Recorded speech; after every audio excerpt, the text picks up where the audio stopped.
Jake had never expected his 30th birthday to be anything special. Life on the orbital research station was quiet, predictable, and sometimes lonely. Unlike humans on Earth, birthdays here were rarely celebrated. Most humans spent their days working alongside alien colleagues, exchanging knowledge rather than gifts. Jake, a human engineer with a talent for fixing almost anything, had long accepted that his birthdays would pass unnoticed. But this year was different. As he entered the main lounge that morning, the lights suddenly brightened, and a holographic banner floated in the air. "Happy birthday, Jake."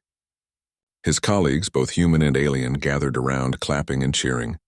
The room smelled faintly of alien spices, and the air thrummed with excitement. Jake smiled awkwardly, rubbing the back of his neck. "You've been working too hard, Jake," said Zyla, a tall alien with lavender skin and luminous green eyes. "We thought you deserved a proper gift this year." Jake chuckled. "I'm fine with just a card," he said. But before he could step back, two humanoid figures appeared in the center of the room, their movements fluid, almost predatory. Their skin was pale with a bluish tint, their eyes glimmering like twin moons. One had long, silver hair that shimmered under the station lights. The other's black hair contrasted sharply with her skin. "They're aliens?" Jake asked, confused. "More than that," Zyla said, her eyes twinkling. "They are vampire women from the Erythra system. Their species is rare, highly intelligent, and energetic." Jake's jaw dropped. "You gave me aliens. As a birthday gift?" "They are your companions now," Zyla replied simply. "They will remain with you. Learn from them." "They will learn from you?" Jake took a step back. His mind raced. Alien vampires? Companions? His life had just turned upside down. "Wait, why me?" he asked, genuinely puzzled. Zyla's expression softened. "Because, Jake, you have something rare among humans. Your biology makes you resistant to their energy needs. Many humans could not tolerate their presence." "You can." Jake swallowed hard, unsure whether to feel honored or terrified. The two women stepped closer. Leora, the one with silver hair, studied him with sharp eyes. Vasha, with black hair, gave him a small, almost mischievous smile. Both radiated a quiet power that made the air feel heavier. I don't know what to say," Jake murmured. "You don't need to say anything," Leora replied smoothly. Her voice was melodic, yet it carried a strange authority. "We are here. That is enough." Vasha, on the other hand, tilted her head. "And yet humans always speak," she said softly. "We will see if you are worth our time." Jake blinked. Worth their time? He hadn't even figured out what he was supposed to do. Okay," he stammered. "I guess we start with introductions?" Leora raised an eyebrow. "Introductions are unnecessary. Actions speak louder." And with that, she moved through the lounge with a grace that made Jake stumble slightly. Vasha followed, moving like a shadow that barely touched the ground. Over the next few hours, Jake learned quickly that having alien vampire companions was far more complicated than he imagined. Leora and Vasha were strong, fast, and intelligent, but they were also independent and stubborn. They refused to eat normal food, requiring instead energy packs that Jake had to procure from the station's restricted supplies. They often criticized his work, calling human tools inefficient and primitive. But there were moments of unexpected humor. When Jake accidentally spilled one of their energy packs, Vasha let out a soft laugh, a sound so alien and musical that he nearly dropped the container again. Leora, however, frowned and demanded he clean it up immediately. Jake realized quickly that earning their respect would not be easy. The day progressed, and the station's usual hum of activity continued around them. Humans glanced nervously at the newcomers, whispering in corridors. Rumors spread that Jake had received dangerous guests, that alien vampires could control minds or drain life energy. Jake had no idea what was true, but he knew that keeping them safe, and himself safe, would require careful planning. By evening, Jake managed to bring them to his quarters, a modest space filled with tools, spare parts, and human comforts. Leora examined the room critically. "This is simple," she said. "Humans live in such small spaces. Your kind is inefficient." "I'll take that as a compliment," Jake muttered, setting down a container of energy packs. Vasha moved to the window and looked out at the vast expanse of stars. "It is beautiful," she murmured. "But small, I feel constrained." Jake nodded, unsure what to say. "It's a start. You can stay here at least until you adjust." The word made him realize the truth. These companions were not pets. They were intelligent beings with their own needs, thoughts, and pride. He would need to prove that he could be trusted, that he was not weak or cruel, and in return they might teach him things about the universe that no human had ever known. The first night was tense. Jake stayed awake listening to the soft hum of the station and the occasional whisper from Leora and Vasha. He could sense their energy shifting, almost like they were measuring him, testing him. At first, fear gripped him, but gradually he began to feel something else, curiosity. How could a human like him survive in the company of such powerful beings? And perhaps more importantly, how could he earn their respect? Days turned into a week. Jake quickly adapted to his new responsibilities. He learned how to prepare energy packs properly, how to manage their strength without causing harm, and how to anticipate their moods. Leora and Vasha in turn began to observe him more closely. They watched him solve engineering problems, repair critical station components, and negotiate with alien traders. Slowly they began to acknowledge his intelligence. One afternoon a crisis struck. A containment unit holding volatile alien energy began to overload. Warnings blared through the station. Jake ran toward the unit, Leora and Vasha close behind. Sparks flew and the air smelled of ozone. Jake's hands worked quickly, recalibrating the energy output while the two vampires used their strength to stabilize the external components. Together, they prevented a catastrophic explosion. Afterward, they stood in the quiet of the control room. Leora's expression was unreadable, but Jake noticed a flicker of approval in her eyes. Vasha, however, smiled. "You are not useless," she said simply. Jake laughed nervously. "Thanks, I'll take it." It was a small victory, but a meaningful one. He realized that trust would not be given. It would be earned through actions, courage, and patience. He didn't know what the future held, but for the first time, he felt a strange connection with the two alien vampires. They were no longer just a gift. They were companions, allies, and perhaps in time friends. As the week ended, Jake sat at his workstation, staring at the stars. Leora and Vasha were nearby, silently observing him as he adjusted a delicate energy conduit. For the first time, Jake felt that he was part of something larger, a network of beings across the galaxy, all connected by trust, courage, and shared challenges. He still had much to learn, but one thing was clear. Humanity, with all its flaws and determination, could stand beside the most powerful beings in the universe. And as he watched the stars shimmer beyond the station's walls, he smiled. His life had changed in ways he could never have imagined. The alien vampire women were no longer strangers. They were a part of his story, and this was only the beginning. The days after the containment crisis passed slowly but meaningfully.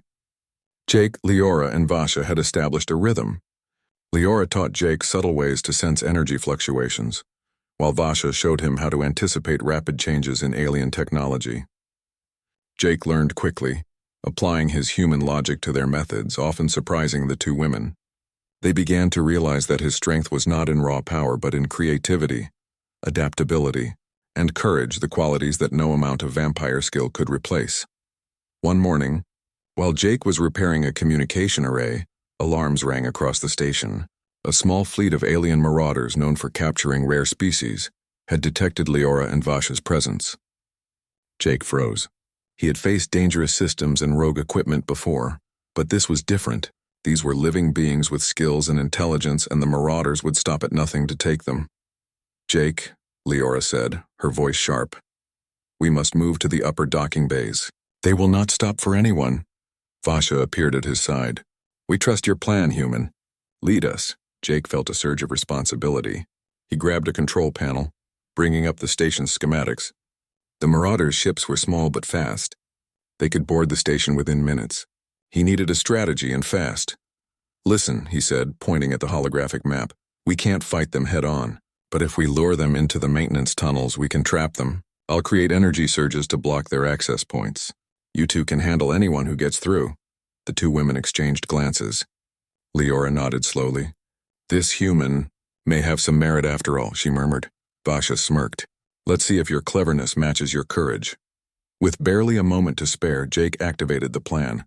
He raced through the maintenance corridors, flipping switches and initiating energy diversions. Sparks flew as redirected currents lit the narrow tunnels with a harsh glow.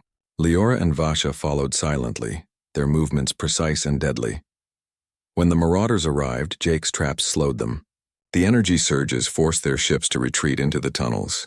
Leora and Vasha struck with lightning speed, disabling the invaders before they could reach critical areas. Jake watched, awestruck, as the two alien vampires moved like shadows, deadly, controlled, and perfectly synchronized. After the last marauder fell, Jake took a deep breath.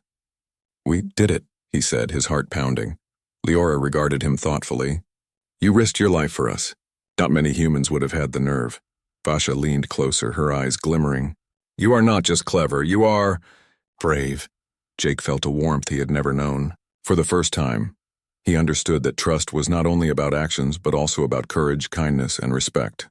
Leora and Vasha had seen that in him, and now their respect was no longer reluctant. It was genuine. Over the next few days, the bond between them deepened. They shared knowledge, explored the station's hidden laboratories, and even laughed, an alien sound that was strange, musical, and oddly comforting. Jake found that he could rely on them, not as tools or gifts, but as allies, companions, and perhaps something closer to friends. But the universe was never truly calm.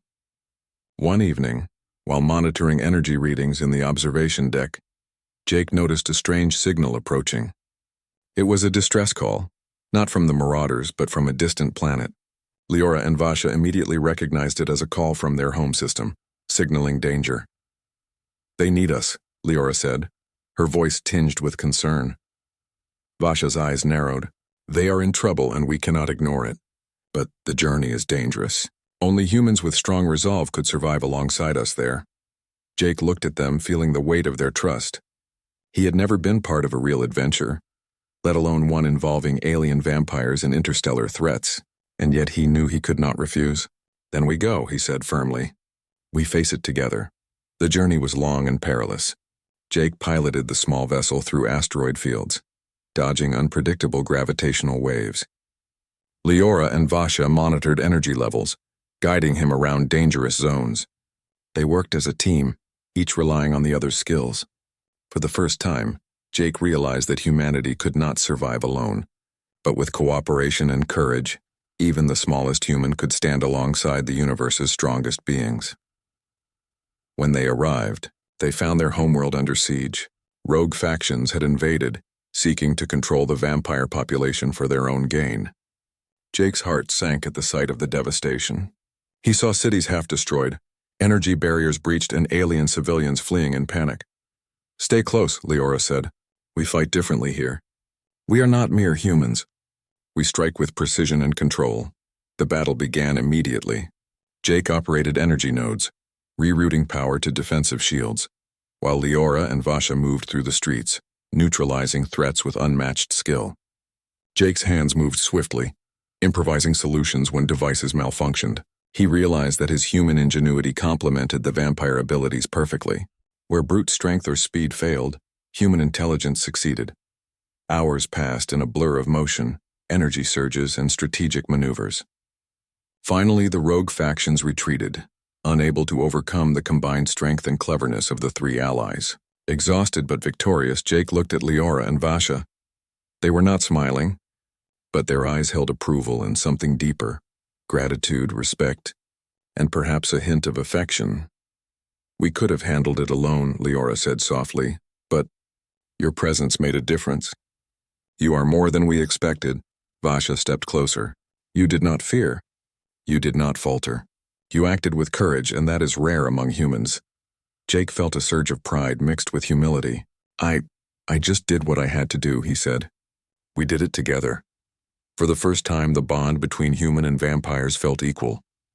They were no longer master and companion, gift and receiver. They were a team, bound not by obligation but by respect and trust.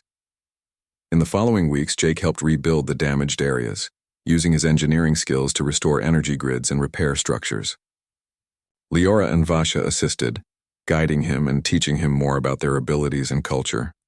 They shared stories of their past, of the challenges they had faced, and of the lessons they had learned across centuries.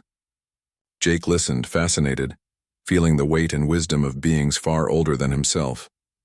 At night, they would gather on the observation deck, watching distant stars twinkle. Jake felt at peace, knowing that despite their differences, They had formed something extraordinary, a bond that transcended species, strength, and time. The universe was vast and dangerous, but together they could face anything. Jake realized that this birthday, once expected to be ordinary, had changed his life forever.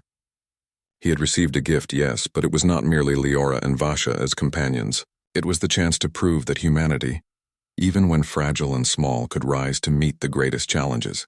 It was proof that courage, intelligence, and heart could earn respect even from the most powerful beings in the galaxy. And so, the human and the two alien vampires stood together, ready to face whatever the stars would throw at them next. For Jake, life would never be the same. He was no longer just a human engineer in a distant station. He was a partner, a friend, and perhaps even a symbol of what humanity could achieve when it dared to trust, to act, and to care. The galaxy stretched before them, full of unknown dangers, wonders, and adventures. Jake smiled as he looked at Leora and Vasha. They had been a gift, but he realized, in truth, they had given him far more than he could ever have imagined. They had given him purpose, respect, and the chance to show that humans could stand alongside the greatest powers of the universe, and even make a difference.